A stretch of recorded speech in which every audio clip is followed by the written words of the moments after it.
Woo! What's up, everybody? And what's up?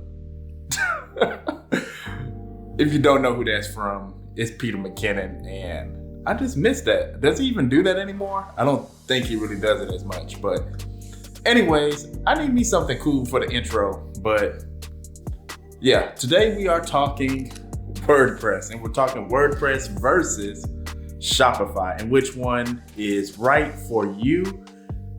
It's not gonna get too technical today. I know I say that every day, and it probably still seems pretty technical to you, but yeah, we're just gonna talk about WordPress versus Shopify and just some of my beginning thoughts, because this is gonna be a more technical series of videos that I will be doing on the channel. So I just wanted to open up the conversation just so you guys know this is part of my knowledge base. So yeah, you might be wondering where I'm at, working on some product photography in my home studio. It's nice to have 3-car garage, so you can have one section just kind of be your little studio area. Thankful for a wife that lets me do that. So, all right, guys, let's go ahead and cue that intro.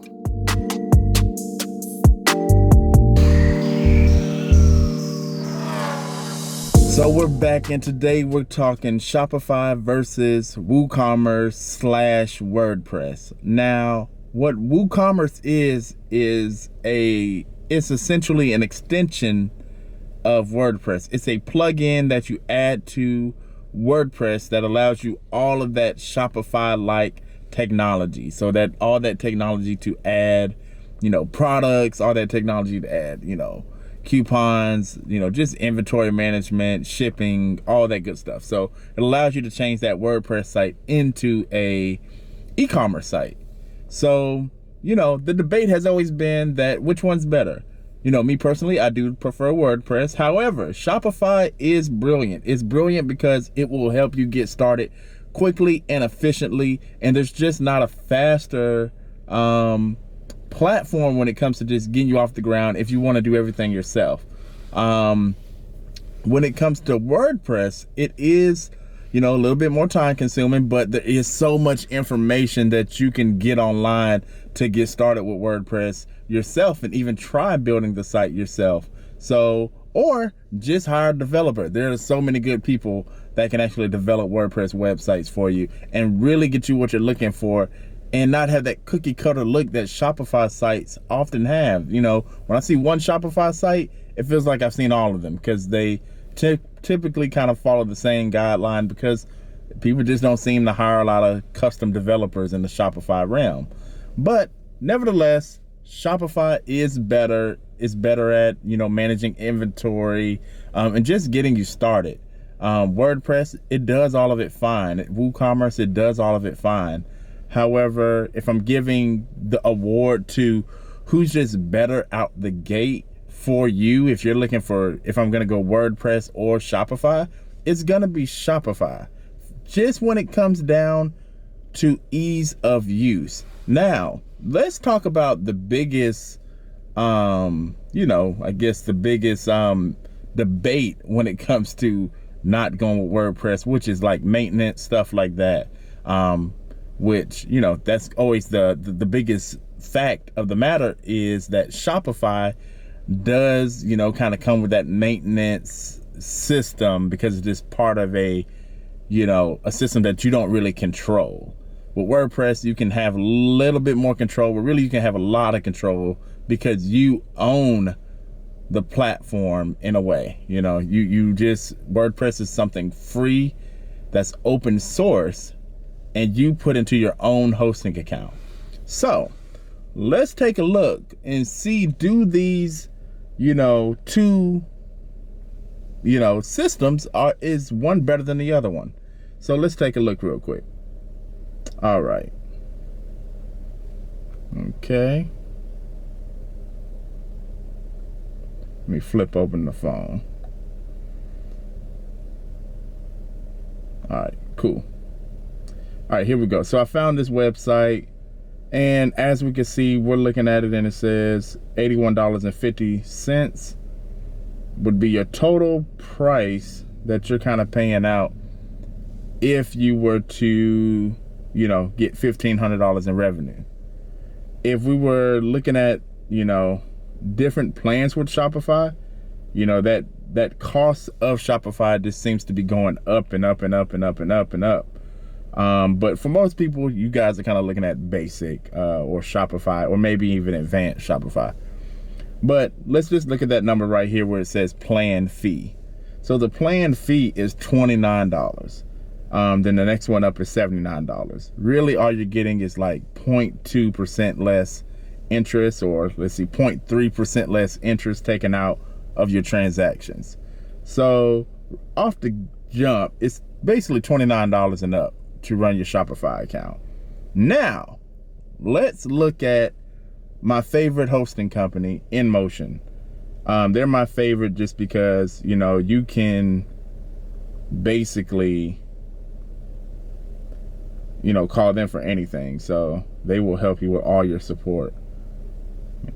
So, okay, automatically, straight off the gate, man, we're looking at $6.99 a month versus $29 a month. I mean, so automatically, hey, the cost difference is just there.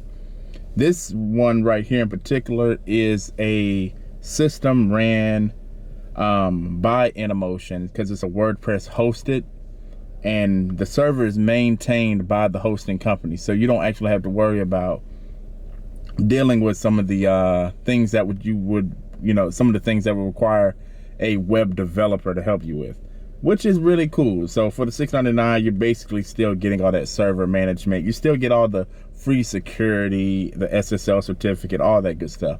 But hold on, guys. I'm gonna flip real quick. Let me get out this car for a second, so I can do something, and then let's get back real quick.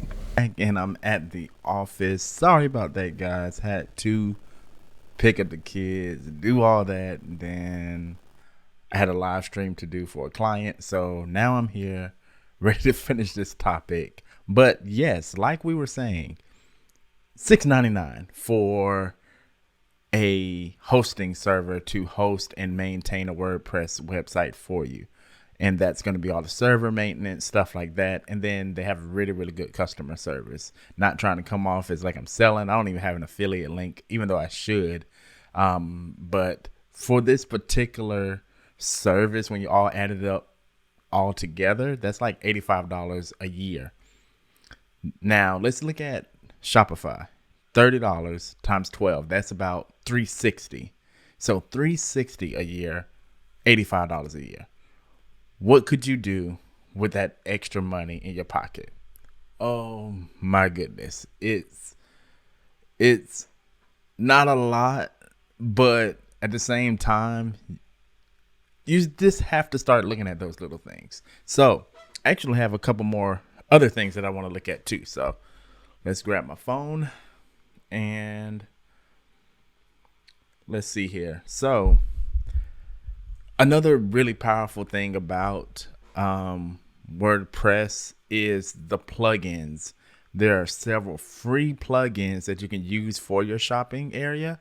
And there are a lot of wonderful plugins even on the Shopify area. And what I mean by plugins is extensions that essentially connect to your website and let you do things like, create upsells and create email campaigns and stuff automatically, and just weird marketing stuff that you're gonna want to do as you get more involved into your business. So when I actually look into getting some of these things on the Shopify network, you're gonna be surprised at the extra cost you're gonna incur. So let's take a look at some things that I was looking at earlier. And okay, let's see. All right, we looked at that already.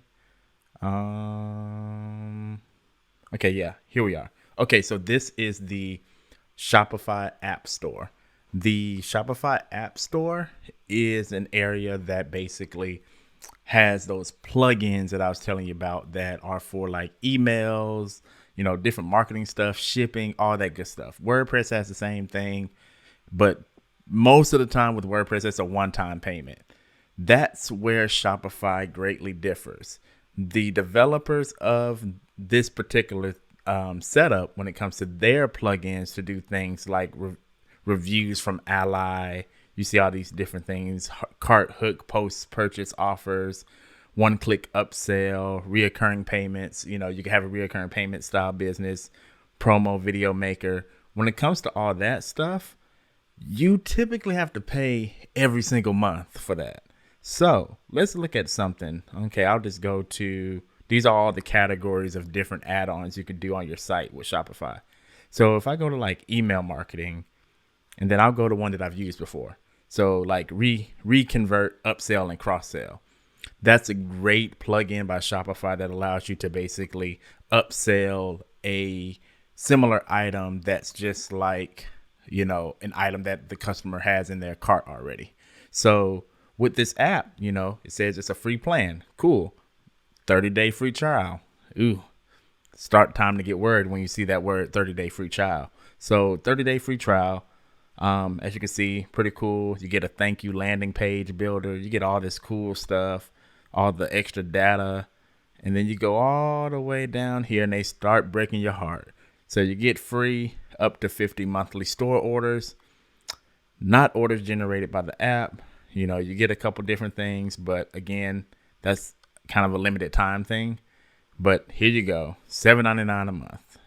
So now we're adding another $85 to, a little bit more than $85 to our Shopify cost a year, when you could have got a WordPress developer to either create this into your site, or you could have got them to, or you could have found a plugin. With WordPress, they have these same plugins just for free or for a one-time cost, lifetime ownership. So when it comes to looking at the two, I try to not look at just how they operate, for a, just for a client on a day-to-day, but also the cost of it. Because as you start building great funnels for your business, as you start pushing traffic to it and you want to start doing more and more and more and more and more, Shopify will start to eat you alive when it comes to just, creating some of those add-on features. And because there's just so many more WordPress developers, you can get a WordPress developer to create you something customized for your site a lot easier than you're going to find somebody in Shopify that's going to do it for a lower cost. That's just market. What I've seen personally, that's just market. But hey, man, this is kind of just my opinions. I love Shopify. Like I said, it's just the best at getting your store off the ground. It's the best at just understanding and pulling in stuff. You could figure it out really easy. But on the WordPress side, the WooCommerce WordPress side of things, yes, you probably have a little bit more of a learning curve there, and you're going to have to do a little bit more technical tinkering. But it might be worth it in the end once you start building your marketing up, once you start wanting to do things that are different, or wanting to customize it out more, or wanting to add blogs and all that good stuff. When it comes to SEO, the CMS or the WordPress versus Shopify, it doesn't really matter. You can rank on either one. So don't believe that story of WordPress sites rank better. The site that Google loves will rank better. And there's ways you can rank, and I'll teach you all of that as well. But hey, these are just some quick thoughts. And guys, it's cost heavy on the Shopify side. And there's like no way around it. But WordPress is technically heavy, and that might end up giving you a lot of costs because you might want to hire a developer. But then again, developers are typically one-time costs, 1 hour costs, depending on what you're trying to do. So I think there's just a lot of potential, and we'll talk about this more. This is just like a part one. It's Vlogmas, and I just wanted to like get one out today. And I thought this would be a cool topic just to start opening the door so that when I go through Shopify and WooCommerce one by one, and we kind of dissect them on this channel, it'll make sense, when I'm saying different little things, or you'll be able to kind of analyze a little bit better which one is actually better for you personally. So at the end of the day, for one business, it might not work. For another business, it could work out better. So, hey, that's my time today. we will do another installment on this just to clarify what businesses and stuff like that I think would be better on which platform. And hey, if you like this content, please like and subscribe. And until next time, peace.